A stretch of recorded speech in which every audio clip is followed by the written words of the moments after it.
I would like to find out what you know about your opponent and how are you preparing for this race? I am challenging an incumbent who's been on the bench for 20 years. I'm challenging him because he was sanctioned by the Commission on Judicial Conduct for saying that Black people are more likely to be gangsters than white people. He admits that he said that. He said it in the context of a murder trial. And in that same trial, the case went up to the Washington Supreme Court and was reversed earlier this year. It's called State versus Carl Emerson Pierce, if people would like to read it. And the sanction, by the way, is also available on the web, the Commission for Judicial Conduct. And in that same case, my opponent also allowed the only potential Black juror to be dismissed from the pool with a preemptory challenge from the prosecution. So I feel that those things don't reflect the values of the voters of King County, and I want to give voters a choice for a new and more inclusive voice on the court. Right. How long has Judge North been on the bench? For 20 years.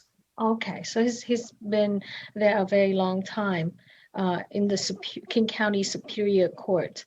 And you know, Monique, I'm sorry to interrupt you, but you know what I tell people about that is if you like the justice system we have, if you think it's fair, particularly to communities of color, then you should vote for Judge North because he's been a part of that system for 20 years.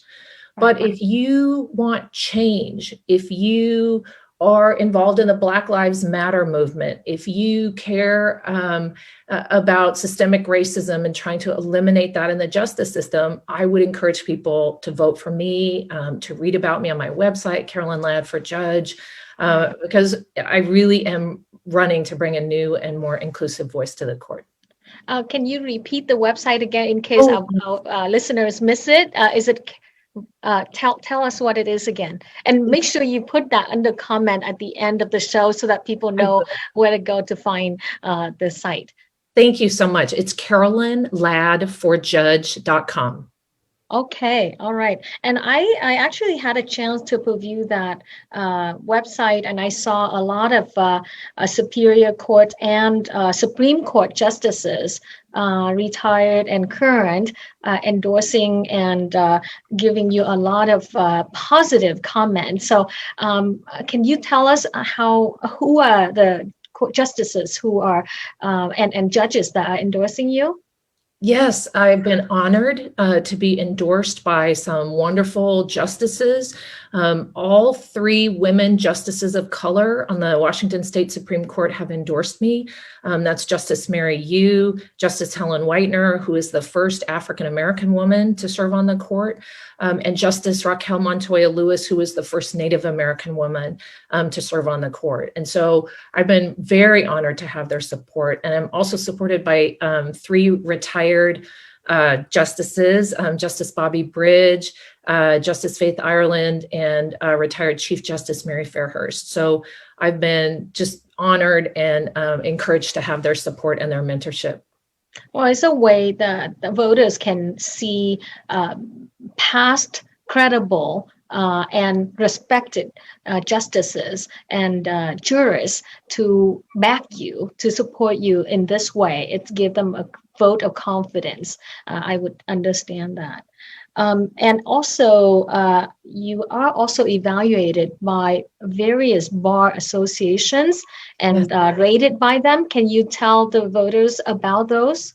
Yes, I'd be happy to. I was rated exceptionally well qualified by Q Law, which is the LGBTQ bar, and by the Veterans Bar Association.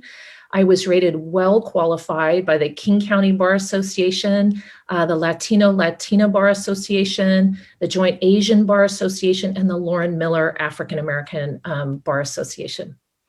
Now, for the voters that do not know about the rating system within the judicial bars, can you tell us the various rankings that they give, and then, rank yourself in that ranking? Yes. So there's not qualified, well qualified, and exceptionally well qualified. Right. Okay. 2 exceptionals, and the rest are well qualified. Very good. Very good. You're getting a lot of endorsements. So I'm optimistic for you. Thank you. Yeah. So when you are on the bench, what do you hope to do for the people of King County? Can you tell us? And by the way, I also had a chance to look at the breakdown in type of cases that go in front of the bench. Can you share with us and educate us about the breakdown of the type of cases and how you best serve this population? Yes. Fundamentally, my goal as a judge would be to treat everyone who comes into my courtroom fairly, to listen, to give people their day in court, and to do justice. And I hope that even if I don't rule for a party, they understand why I made the decision and they feel that they were heard. So that would be, the most important thing that I would hope to accomplish as a judge. My understanding is that of the cases that are filed in King County Superior Court, 40% are civil matters. And that's where I've spent my career, is doing civil matters. Now, I have been learning criminal matters as I've been pro temping. I have handled criminal matters, and that's about 12.5% of the cases that are filed in King County. And then family law matters are about 17%. And then the other big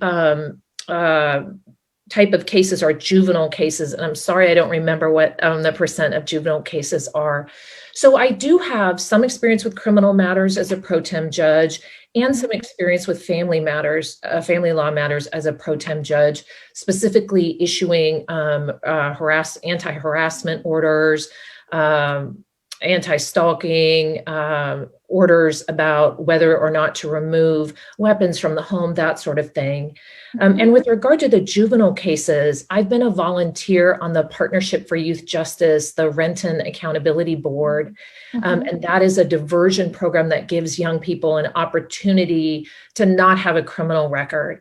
They go through a board, they have some restorative justice and some opportunity for learning. And if they complete the program, they don't have a criminal record. And I think that's really important for juveniles, to give them a second chance so that they don't end up with a record.